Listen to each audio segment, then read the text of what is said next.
मित्रांनो, लिसन टू री ॲप्लिकेशन तुम्हाला सर्व प्रकारचे स्पर्धा परीक्षांसाठी आवश्यक असणारे ऑडिओ बुक्स, ऑडिओ नोट्स आणि इतर मटेरियल देखील उपलब्ध करून देते. धडा 12वा, साम्राज्याची वाटचाल.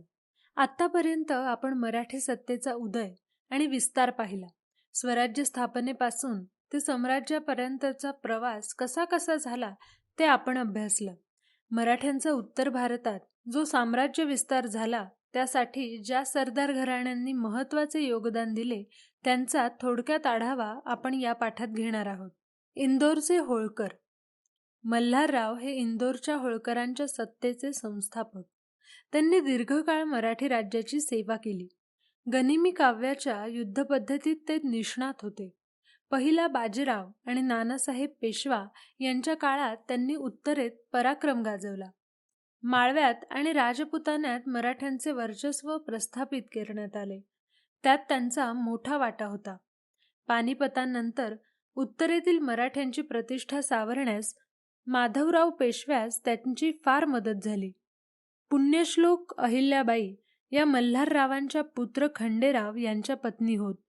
खंडेरावांचा कुंभेरीच्या युद्धात मृत्यू झाला. पुढे काही काळाने मल्हारराव यांचेही निधन झाले. त्यानंतर इंदोरच्या कारभाराची सूत्र अहिल्याबाईंच्या हाती आली. त्या थोर, मुत्सद्दी आणि उत्कृष्ट प्रशासक होत्या. त्यांनी नवे कायदे करून शेतसारा, कर वसुली अशा गोष्टींची घडी बसवली. पडीक जमिनी लागवडीखाली आणणे, शेतकऱ्यांना विहिरी खोदून देणे, व्यापार उद्योगाला प्रोत्साहन देणे, तलावतळी निर्माण करणे यासाठी त्या झटल्या. भारतात चारी दिशांना असलेल्या महत्त्वाच्या धर्मस्थळांवर त्यांनी मंदिरे, घाट, मठ, धर्मशाळा, पाणपोया यांची उभारणी केली. देशाच्या सांस्कृतिक ऐक्याचा त्यांचा हा प्रयत्न फार महत्त्वाचा होता. त्या स्वतः न्यायनिवाडे करत. त्या दानशूर आणि ग्रंथप्रेमी होत्या. त्यांनी सुमारे 28 वर्षे समर्थपणे राज्याचा कारभार करून उत्तरेत मराठ्यांच्या सत्तेची प्रतिमा उंचावली. राज्यात शांतता आणि सुव्यवस्था निर्माण करून प्रजेला सुखी केले. मराठेशाहीच्या उतरत्या काळात यशवंतराव होळकर यांनी राज्य वाचवण्याचा प्रयत्न केला. नागपूरचे भोसले. नागपूरकर भोसल्यांच्या घराण्यातील परसोजी भोसले यांना शाहू महाराजांच्या काळात वऱ्हाड आणि गोंडवन या प्रदेशांची सनद देण्यात आली. नागपूरकर भोसल्यांपैकी रघुजी हे सर्वात कर्तबगार आणि पराक्रमी पुरुष होते. त्यांनी दक्षिणेतील तिरुचिरापल्ली आणि अर्काट यांच्या आसपासचा प्रदेश मराठ्यांच्या वर्चस्वाखाली आणला. बंगाल, बिहार आणि ओडिशा प्रांताच्या चौथाईच्या वसुलीचे अधिकार शाहू महाराजांनी त्यांना दिले होते. त्यांनी ते प्रदेश मराठ्यांच्या प्रभावाखाली आणले. इसवी सन 1751 मध्ये नागपूरकर भोसल्यांनी ओडिशा सुभा अलवर्दी खानाकडून जिंकून घेतला. पुढे इसवी सन 1803 पर्यंत मराठ्यांचे प्रभुत्व ओडिशावर राहिले. तुम्हाला माहिती आहे का, मराठा डीच कोलकाता येथील ब्रिटिशांनी नागपूरकर भोसल्यांची धास्ती घेतली होती. मराठ्यांचा संभाव्य आक्रमणापासून कोलकाता शहराचा बचाव करण्यासाठी त्यांनी शहराभोवती एक खंदक खोदला. तो मराठा डीच या नावाने प्रसिद्ध झाला. ग्वालियरचे शिंदे. थोरल्या बाजीरावाने राणोजी शिंदे यांचे कर्तृत्व हेरून त्याला उत्तरेत सरदार म्हणून नेमले.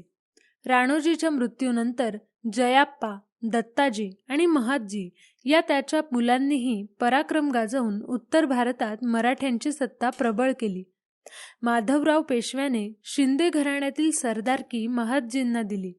ते पराक्रमी आणि मुत्सद्दी होते. पानिपतच्या पराभवानंतर उत्तर भारतात मराठ्यांचे वर्चस्व आणि प्रतिष्ठा निर्माण करण्याची कामगिरी त्यांनी केली. उत्तर भारताच्या सपाट प्रदेशात मराठ्यांची गनिमी काव्याची युद्धपद्धती उपयुक्त ठरणार नाही हे त्यांनी ओळखले. त्यांनी डिबॉइन फ्रेंच लष्करी तज्ज्ञाच्या मार्गदर्शनाखाली आपली फौज प्रशिक्षित केली आणि तोफखाना सुसज्ज केला. या कवायती फौजेच्या बळावर त्यांनी रोहिले, जाट, राजपूत, बुंदेले इत्यादींना नमवले. पानिपतच्या लढाईमुळे मराठ्यांची शक्ती क्षीण झाली आहे असे पाहून इंग्रजांनी दिल्लीच्या राजकारणात भाग घेणे सुरू केले. त्यांनी बंगालच्या सुभ्याच्या दिवाणीचे अधिकार स्वतःकडे घेतले. ते दिल्लीच्या बादशहाला स्वतःच्या ताब्यात घेऊ इच्छित होते. अशा विपरीत परिस्थितीत महादजी शिंदे यांनी इंग्रजांवर मात करून बादशहाला पुन्हा गादीवर बसवले. या कामगिरीवर खुश होऊन बादशहाने त्यांना वकिली मुल्तक हे पद देऊ केले. याचा अर्थ त्यांना दिवाणी आणि लष्करी अधिकाराची मुखत्यारी देऊ केली. त्यांनी ते पद बालपेशवे सवाई माधवराव यांच्या वतीने स्वीकारले. या पदामुळे दिल्लीची पातशाही मराठ्यांच्या पूर्ण नियंत्रणात आली. कोसळणाऱ्या पातशाहीचा डोलारा सावरणे हे सोपे काम नव्हते. महादजींनी अतिशय प्रतिकूल परिस्थितीवर मात करून मोठ्या जिद्दीने इसवी सन 1784 ते 1794 या काळात दिल्लीचा कारभार पाहिला. आमचे असेच ऑडिओ लेक्चर ऐकत राहण्यासाठी तुम्ही या ऑडिओसोबतच्या लिंकवर क्लिक करून प्ले स्टोअरवरून आपले ॲप्लिकेशन डाउनलोड करू शकता. पानिपतच्या लढाईस जबाबदार असलेल्या नजीब खानाचे वारसदार अद्याप रोहिलखंडात कारस्थाने करतच होते. नजीबाचा नातू गुलाम कादिर याने लाल किल्ल्याचा ताबा घेऊन पैशासाठी बादशहाचा आणि बेगमांचा छळ केला. बादशहाचे डोळे काढले आणि खजिना बळकावला. अशा परिस्थितीत महादजींनी कादिरचा पराभव केला. त्याने बळकावलेली संपत्ती जप्त केली आणि ती बादशहाला परत केली. बादशहाची दिल्लीच्या गादीवर पुनर्स्थापना केली. अशा रीतीने महादजींनी पानिपतच्या लढाईनंतर मराठ्यांची पत परत मिळवून दिली. दिल्लीच्या बादशहाला मराठ्यांच्या ताब्यात ठेवून भारताचे राजकारण चालवले. पेशव्यांच्या गृहकलहाचा एक परिणाम म्हणून रघुनाथराव इंग्रजांच्या आश्रयाला गेला होता. इंग्रजांच्या मदतीने पेशवेपद मिळवण्याचा त्याचा इरादा होता. मराठी मुत्सद्यांना हे मान्य नव्हते. त्यामुळे मराठे आणि इंग्रज यांच्यातील संघर्ष अटळ ठरला. मात्र त्यातून एक गोष्ट स्पष्ट झाली की हिंदुस्थानावर राज्य कोणी करायचे याचा अंतिम निर्णय मराठे आणि इंग्रज या दोन महासत्तांमधील संघर्षातूनच होणार होता.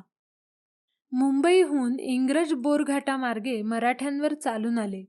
महादजी शिंदे याच्या नेतृत्वाखाली मराठी सेना एकवटली. गनिमी कावा पद्धतीचा वापर करून मराठ्यांनी इंग्रजांना धान्य सामग्री मिळू दिली नाही. उभय सैन्याची गाठ वडगाव म्हणजेच सध्याच्या पुणे मुंबई रस्त्यावर येथे पडली. या लढाईत इंग्रजांचा पराभव झाला आणि त्यामुळे रघुनाथरावाला मराठ्यांच्या ताब्यात देणे इंग्रजांना भाग पडले. दिल्लीवर इसवी सन 1803 पर्यंत मराठ्यांचे नियंत्रण होते. इंग्रजांनी भारत जिंकला तो मराठ्यांशी लढाया करून. हे लक्षात घेतले म्हणजे महादजींच्या कामगिरीचे मोल लक्षात येते. दिल्लीच्या कारभाराची व्यवस्था लावून ते पुण्यात आले. पुण्याजवळ वानवडी येथे त्यांचा मृत्यू झाला. तेथे त्याच्या स्मरणार्थ छत्री उभारली आहे.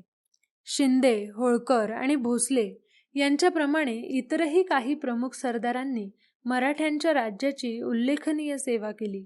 शिवाजी महाराजांनी उभारलेले आरमार कान्होजी आणि तुळाजी आंग्रे या पितापुत्रांनी प्रबळ बनवले. या प्रबळ आरमाराच्या जोरावर त्यांनी पोर्तुगीज, इंग्रज आणि सिद्धी या आरमारी सत्तांना धाकात ठेवले आणि मराठ्यांच्या राज्याचा किनारपट्टीचे रक्षण केले. सेनापती खंडेराव दाभाडे आणि त्याचा पुत्र त्र्यंबकराव यांनी गुजरातीमध्ये मराठी सत्तेची पायाभरणी केली. खंडेरावाच्या मृत्यूनंतर त्याची पत्नी उमाबाई हिने अहमदाबादच्या मुघल सरदाराचे पारिपत्य केले. तेथील किल्ला जिंकून घेतला. पुढे गायकवाडांनी गुजरातमधील वडोदरा हे आपल्या सत्तेचे केंद्र केले. मध्य प्रदेशातील धार आणि देवासच्या पवारांनी शिंदे आणि होळकर यांना उत्तरेत मराठ्यांच्या सत्तेचा विस्तार करण्यात मोलाचे सहाय्य केले. माधवराव पेशव्यांच्या मृत्यूनंतर मराठ्यांच्या राज्याची घडी विस्कटली होती. ती नाना फडणवीस आणि महादजी शिंदे यांनी व्यवस्थित केली. महादजी उत्तर भारतात मराठ्यांचे वर्चस्व स्थापण्यात गुंतलेले असताना नाना फडणवीस याने दक्षिणेकडील राजकारणाची सूत्र सांभाळली. या कार्यात पटवर्धन, हरिपंत फडके, रास्ते इत्यादी सरदारांनी त्याला साथ दिली. त्यामुळे मराठ्यांच्या सत्तेचे दक्षिणेत वर्चस्व स्थापन झाले. इंदोरचे होळकर, नागपूरचे भोसले, ग्वालियरचे शिंदे, वडोदऱ्याचे गायकवाड यांनी पराक्रम, नेतृत्व, कर्तबगारी इत्यादी गुणांच्या द्वारे मराठ्यांच्या सत्तेला वैभव प्राप्त करून दिले. ते मराठ्यांच्या सत्तेचे अखेरच्या टप्प्यातले आधारस्तंभ होते. उत्तर आणि दक्षिण भारतात मराठ्यांच्या सत्तेचे प्रभुत्व निर्माण करण्यात मराठा सरदार यशस्वी झाले. महादजी शिंदे आणि नाना फडणवीस यांच्या मृत्यूनंतर मात्र या सत्तेला उतरती कळा लागली. या काळात रघुनाथरावांचा पुत्र बाजीराव दुसरा हा पेशवा होता. त्याच्याकडे नेतृत्वाचे गुण नव्हते, उलट अनेक दोषच होते. तो मराठा सरदारांमध्ये ऐक्य निर्माण करू शकला नाही. मराठा सरदारांमधील दुहीमुळे मराठ्यांची सत्ता आतून पोखरली गेली. अशा अनेक कारणांनी दुसऱ्या बाजीरावाच्या काळात मराठ्यांच्या उत्तरेतील आणि दक्षिणेतील प्रभाव कमी होत गेला. मराठ्यांची जागा इंग्रजांनी घेतली. इंग्रजांनी इसवी सन 1817 मध्ये पुणे ताब्यात घेऊन तेथे युनियन जॅक हा आपला ध्वज फडकवला. इसवी सन 1818 मध्ये सोलापूर जिल्ह्यातील आष्टीच्या लढाईत इंग्रजांनी मराठ्यांचा पराभव केला आणि त्यामुळे मराठ्यांची सत्ता संपुष्टात आली. ही घटना भारताच्या इतिहासात एक मोठा बदल घडवणारी ठरली. या घटनेनंतर इंग्रजांनी बहुतांश भारत आपल्या अधिपत्याखाली आणला. भारताचा पाश्चात्य जगाबरोबर संबंध वाढला. त्याबरोबर भारतीय समाजव्यवस्थेत अनेक बदल झाले. अनेक जुन्या गोष्टी निष्प्रभ झाल्या आणि बाजूला सारल्या गेल्या. एक मोठे स्थित्यंतर झाले. भारताच्या इतिहासातील मध्ययुग संपले आणि आधुनिक कालखंडाला सुरुवात झाली. आमचे असेच ऑडिओ लेक्चर ऐकत राहण्यासाठी तुम्ही या ऑडिओसोबतच्या लिंकवर क्लिक करून प्ले स्टोअरवरून आपले ॲप्लिकेशन डाउनलोड करू शकता. धडा 13वा, महाराष्ट्रातील समाजजीवन. छत्रपती शिवाजी महाराजांनी स्थापन केलेले हिंदवी स्वराज्य हे रयतेचे राज्य होते. रयतेचे कल्याण व्हावे, लोकांवर जुलूम होऊ नये, महाराष्ट्र धर्माचे रक्षण व्हावे असा त्यांचा उदात्त हेतू होता. शिवाजी महाराजांनंतरच्या काळातही मराठी राज्याचा भारतभर विस्तार झाला. मराठ्यांची सत्ता सुमारे 150 वर्ष टिकून राहिली. मराठी राज्याच्या कारभाराची माहिती आपण मागील पाठात अभ्यासली.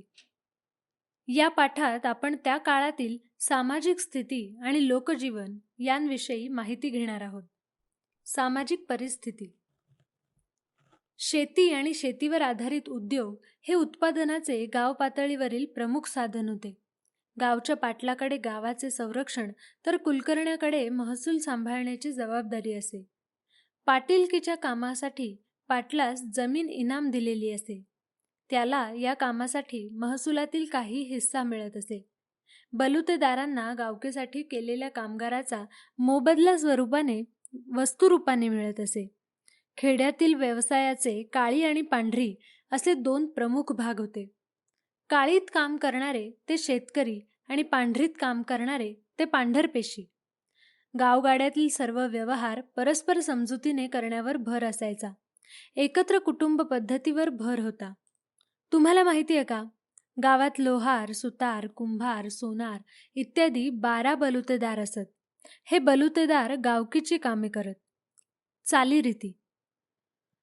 या काळात बालविवाहाची पद्धत रूढ होती. बहुपत्नीत्वाची प्रथा होती. विधवांनी पुनर्विवाह केल्याची उदाहरणं आहेत. मानवी देहावर अंतिम संस्कार करण्याच्या दहन, दफन आणि विसर्जन अशा पद्धती होत्या. छोट्या मोठ्या गोष्टींसाठी किंवा लढाईंसाठी मुहूर्त पाहिला जायचा. स्वप्न, शकुन यावर लोकांचा विश्वास होता.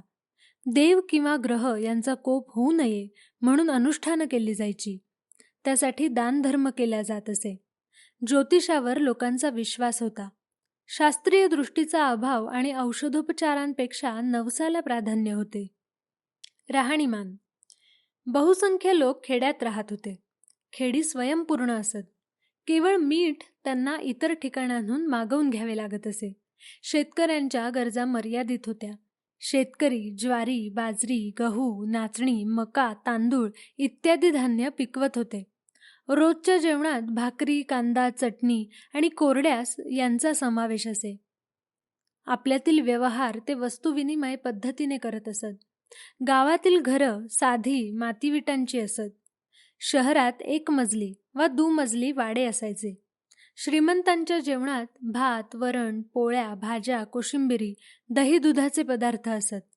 धोतर, कुडते, अंगरखा, मुंडासे असा पुरुषांचा पोशाख तर लुगडी, चोळी असा स्त्रियांचा पोशाख असे.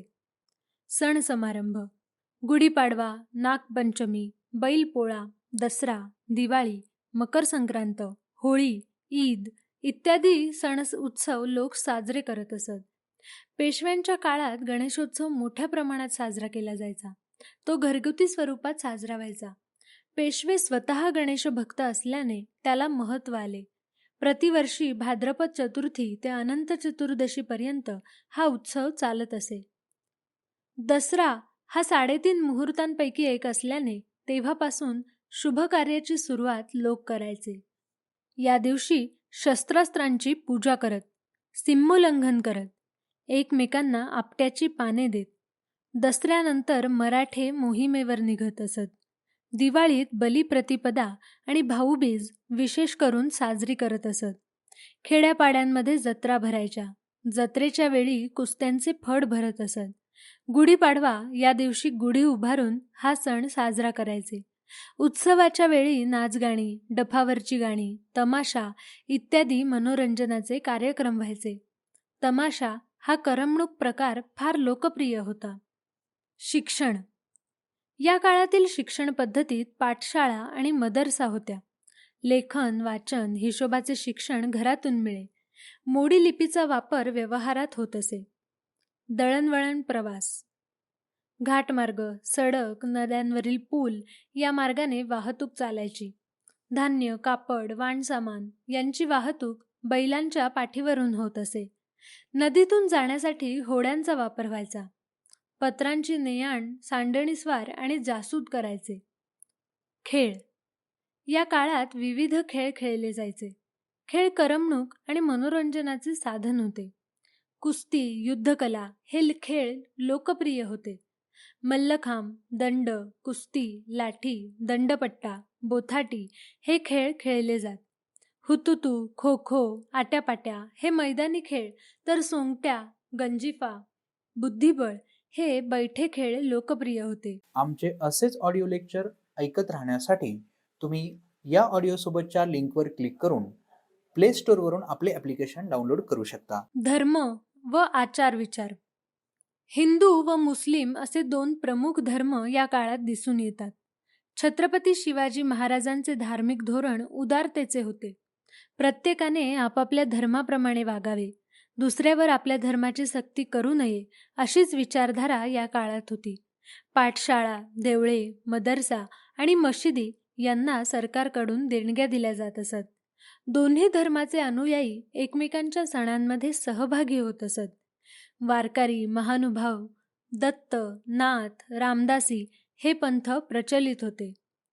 स्त्रियांचे जीवन: स्त्रियांचे या काळातील जीवन कष्टमय होते. माहेर आणि सासर एवढेच तिचे जग असायचे. त्यांच्या शिक्षणाकडे कोणीच लक्ष देत नसे. अपवादात्मक स्त्रियांनी अक्षरोळख, प्रशासन आणि युद्धकौशल्य यात प्रगती केली होती. यात वीरमाता जिजाबाई, येसूबाई, महाराणी ताराबाई, उमाबाई दाभाडे, गोपिकाबाई, पुण्यश्लोक, अहिल्याबाई यांचा समावेश होता. बालविवाह, विषमविवाह, वैधत्व, केशवपन, सती, बहुपत्नीत्व या प्रथांनी स्त्रियांचे जीवन जखडून टाकले होते. एकंदरीतच त्यांचे जगणे अत्यंत प्रतिकूल असे होते. इसवी सन 1630 ते 1810 या पावणे 200 वर्षांच्या कालखंडाला सामान्यपणे मराठेशाही म्हणतात. या कालखंडातील कला स्थापत्याचा थोडक्यात आढावा आपण पाहूयात. शिल्पकला: शिवकाळात कसबा गणपती मंदिर जीर्णोद्धार, लाल महाल उभारणी, राजगड आणि रायगडावरील बांधकामे, जलदुर्ग उभारणी या प्रकारचे स्थापत्य उभारणीचे उल्लेख येतात. हिरोजी इंदुलकर हा त्या काळातील प्रसिद्ध स्थापत्य विशारद होता. गाव वसवताना शक्यतो काटकोनातील रस्ते, कडेला दगडी बांधकाम, नदीपात्राच्या कडेला घाट अशी रचना करत. पेशवे काळात अहमदनगर, विजापूरसारखी पिण्याच्या पाण्याची व्यवस्था पुणे शहरात करण्यात आली होती. पेशव्यांनी भूमिगत नळ, छोटी छोटी धरणे, बागबगीचे, हौद, कारंजी उभारली. पुणे शहराच्या जवळील हडपसर भागातील दिवे घाटातील मस्तानी तलाव स्थापत्याच्या दृष्टीने महत्त्वाचा आहे.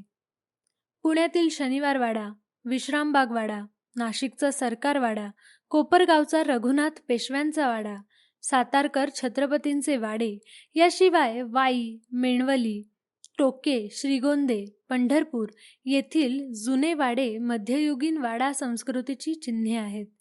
वाड्यांच्या बांधकामात कच्च्या आणि पक्क्या विटा वापरत.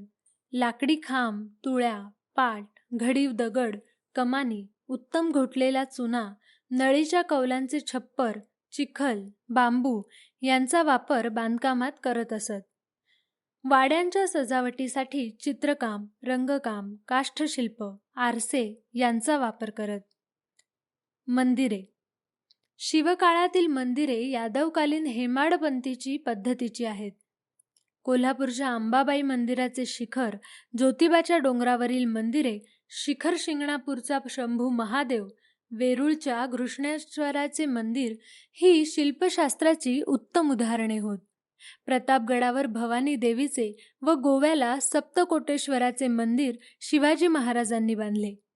पेशवे काळात नाशिकचे काळाराम मंदिर, त्र्यंबकेश्वराचे शिव मंदिर, गोदावरी, प्रवरा या नद्यांच्या संगमावर असणाऱ्या कायगाव व टोके येथील शिवमंदिरे, नेवासे येथील मोहिनीराज मंदिर ही मंदिरे या काळात उभारली गेली. घाट. नदी किंवा संगमाच्या ठिकाणी घडीव दगडी घाट मराठेशाहीचे एक वैशिष्ट्य आहे. या काळातील सर्वात प्रेक्षणीय घाट गोदावरी व प्रवरा नदी यांच्या संगमावरील प्रवरा संगम, टोके येथील होय. पक्क्या बांधणीच्या पायऱ्यांच्या ओळीत ठराविक अंतरावर एक पायरी पुढे काढलेली असे. त्यामुळे सगळ्या घाटांचेच रूप खुलून जात असे. पाण्याच्या प्रवाहाने घाट निखळू नये म्हणून ठराविक अंतरावर भक्कम बुरुज बांधत असत. चित्रकला. पेशवाई काळात शनिवार वाड्याच्या भिंतीवरील चित्रे अतिशय महत्त्वाची आहेत. या काळात राघव, तानाजी, अनुपराव, शिवराम, माणकोजी हे महत्त्वाचे चित्रकार होऊन गेले. सवाई माधवराव पेशव्यांच्या काळात गंगाराम तांबट हा प्रख्यात चित्रकार होता. पेशव्यांनी चित्रकलेला उत्तेजन दिले.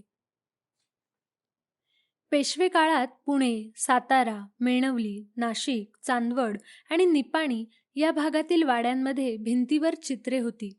पांडेश्वर, मोरेगाव, पाल, बेनवडी, पुण्याजवळील पाषाण या ठिकाणच्या मंदिरांच्या भिंतीवर चित्रे होती. या काळातील चित्रांचे विषय म्हणजे दशावतार, गणपती, शंकर, रामपंचायतन, विदर्भातील जामोद येथील जैन मंदिरातील जीन चरित्र, पौराणिक गोष्टी हे होत. रामायण, महाभारत, सण, उत्सव यांवर आधारित चित्रे असत. पोथ्यांवरील चित्रे, लघुचित्रे, व्यक्तिचित्रे, प्रसंगचित्रेही असत. शिल्प. शिवकालीन शिवाजी महाराजांच्या कर्नाटक स्वारीच्या वेळचे मल्लम्मा देसाई भेटीचे शिल्प, भुलेश्वर मंदिरावरील शिल्पकला, व्यक्तिशिल्पे, प्राण्यांची शिल्पे उदाहरणार्थ हत्ती, मोर, माकडं, टोके येथील मंदिरातील शिल्पे व बाहेरील भागातील शिल्पकला, पुण्यातील त्रिशुंड गणपती मंदिर, मध्य प्रदेशातील अहिल्याबाई होळकर यांची छत्री, नेवासे येथील मोहिनीराज मंदिरातील शिल्पकला महत्त्वाची आहे. धातुमूर्ती. पेशव्यांनी पुण्यातील पर्वती येथील मंदिरात पार्वती आणि गणपतीच्या मूर्तीपूजेसाठी तयार करून घेतल्या होत्या. त्याचबरोबर काष्ठशिल्पे सुद्धा तयार होत असत. वाङ्मय. संत वाङ्मय, पौराणिक आख्याने, टीका वाङ्मय, ओवी, अभंग, ग्रंथ, कथाकाव्ये, चरित्रकथा, संतांची चरित्रे, स्फुट काव्यरचना, देवदेवतांच्या संदर्भातील आरत्या, पोवाडे, बखरी, ऐतिहासिक पत्रे हे वाङ्मयाचे महत्त्वाचे भाग होत. नाट्यकला. दक्षिणेत तंजावर येथे मराठी नाटकांना 17व्या शतकाच्या अखेरीपासून प्रारंभ झाला होता. सरफोजी राजांनी या कलेस प्रोत्साहन दिले. या नाटकात गायन आणि नर्तन यांना प्राधान्य असे. आत्तापर्यंत आपण मध्ययुगातील कालखंडांचा आढावा घेतला. मराठ्यांच्या सत्तेचा उदय आणि विस्तार अभ्यासला. पुढील वर्षी आपण आधुनिक कालखंडाचा अभ्यास करणार आहोत. लिसन टू री ॲप्लिकेशन तुम्हाला सर्व स्पर्धा परीक्षांसाठी आवश्यक असणारी ऑडिओ नोट्स, ऑडिओ बुक्स आणि इतर मटेरियल देखील उपलब्ध करून देते. चला तर मित्रांनो, भेटूयात पुढच्या लेक्चरमध्ये. तोपर्यंत धन्यवाद.